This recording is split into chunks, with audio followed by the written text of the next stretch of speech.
কবুল করেন।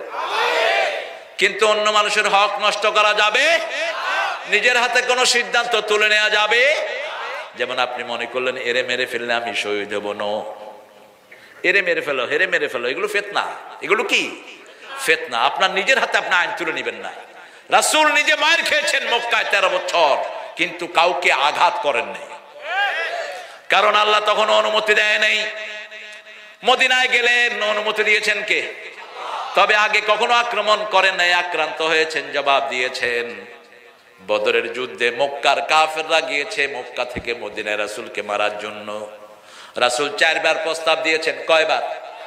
4 বার প্রস্তাব দিয়েছেন সমঝোতার জন্য, তারা সমঝোতা করে নাই, উল্টা আক্রমণ করেছে। রাসূল জবাব দিয়েছেন। ওই বদরের ময়দানে মুসলমানদেরকে বিজয় দান করেছেন কে? বদরের ময়দানে যারা গিয়েছেন রাসূল বলেছেন সবাই জান্নাতি। টাইটেলই পড়ে গেছে বদরি সাহাবী, বদরি সাহাবী, জান্নাতি। বদরের ময়দান এখনো ইনট্যাক্ট, ওখানে কাউকে মাটিও দেয়া যায় না, কাউকে বেরও করা যায় না, ওটা ইনট্যাক্ট। তবে যারা পিতামাতার অবাধ্য হয় তাদের জন্য আযাব আছে। বদরি সাহাবী হওয়ার পরে একজন সাহাবীর মুখে কালেমা আসছিল না, সাহাবীর নাম হলো আকলামা রাদিয়াল্লাহু আনহু। রাসূল বললেন তাকে তোমরা কালেমার তালকিন দাও। যে কোনো মৃত্যু লোক, হোক হিন্দু, হোক বৌদ্ধ, হোক খ্রিস্টান, যা কিছু হোক, সে মরার সময় তার পাশে বলবেন লা ইলাহা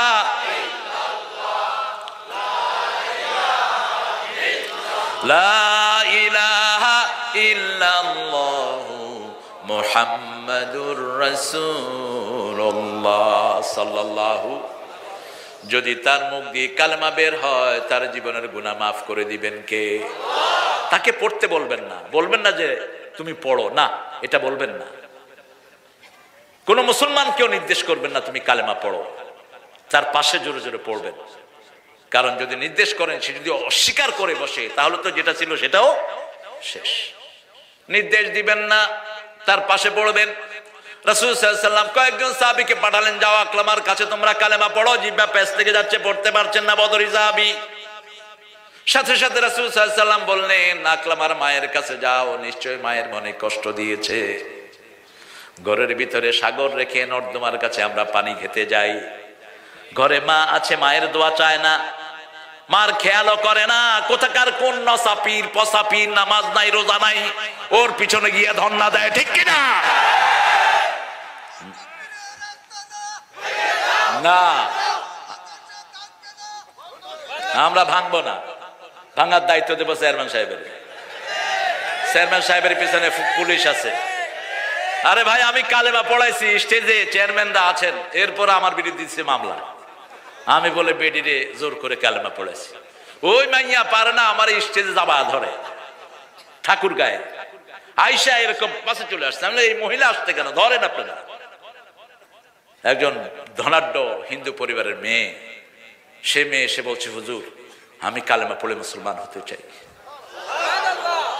আমাদের চরিত্র যদি ভালো হতো, মুসলমানদের চরিত্র যদি সাহাবীদের চরিত্র আংশিক আমরা পেতাম, সারা পৃথিবী কালেমা পড়ে মুসলমান হয়ে যেত। আমি বললাম তুমি কালেমা পড়বে কেন? বলছে আমি কোরআনকে ভালোবাসি, মুহাম্মদ সাল্লাল্লাহু আলাইহি ওয়াসাল্লামকে ভালোবাসি, আপনাদেরকে ভালোবাসি। আমি চেয়ারম্যান সাহেবকে জিজ্ঞেস করলাম, চেয়ারম্যান সাহেব কালেমা পড়ানো যাবে তো? কোনো অসুবিধা নেই হুজুর, আপনি পড়ান। সেখানে পুলিশের লোকও। পরে দেখি যে 3 দিন পরে আমার বিরুদ্ধে কেস। ভালো মানুষ সবখানে আছে না নাই? তা আল্লাহ কুত্তা দিয়া কুত্তা সামলায়,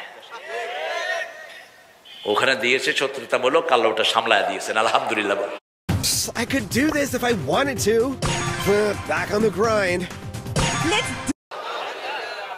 এই যে কোরআনের মাহফিলে চেয়ারম্যান আসছেন, আরেক কিছু চেয়ারম্যান আছে মাহফিল তো না হয় এই বিরোধিতা করে, আছে না?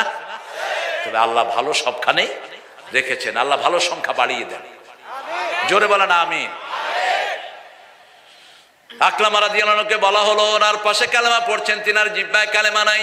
সাথে সাথে মায়ের কাছে রাসূল পাঠালেন। মা বলছেন আমার আকলামা আমার মনে কষ্ট দিয়েছে। অধিকাংশ সময় বইয়ের কথা শুনতো, এরকম লোক আছে না নাই? বইয়ের কথা শুনে বুড়া মারে আর ভালো লাগে না, আরে বেকুব, তোমার মা বুড়া হয়েছে তোমার খেদমত করতে করতে, তোমার মার যৌবন গিয়েছে তোমার পিছনে হাঁটতে হাঁটতে, তোমার বাপের যৌবন গিয়েছে তোমাকে বৃদ্ধ করতে বড় করতে। খবরদার, পিতামাতা নবীর পরেই পিতামাতার স্থান।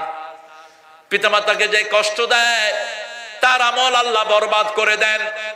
নবী আলাইহিস সালামকে যারা কষ্ট দেয় তাদের আমলও বরবাদ করে দেন কে? রাসূল বললেন, কাঠ জোগাড় করো, কাঠ জ্বালাও আকলাবার জন্য। কাঠ জোগাড় করা হলো, মা বেরোলেন। কাঠ কেন? বলছে রাসূল সাল্লাল্লাহু আলাইহি ওয়াসাল্লাম বলেছেন আপনার ছেলের জন্য কাঠ জোগাড় করতে। সাথে সাথে মা বলছে, আমার আকলামাকে জীবনের জন্য আমি মাফ করে দিলাম। এদিকে মা বলছে আমি মাফ করে দিলাম, ওখানে আকলামারা দিন জোরে জোরে পড়ছে লা ইলাহা ইল্লাল্লাহ, লা ইলাহা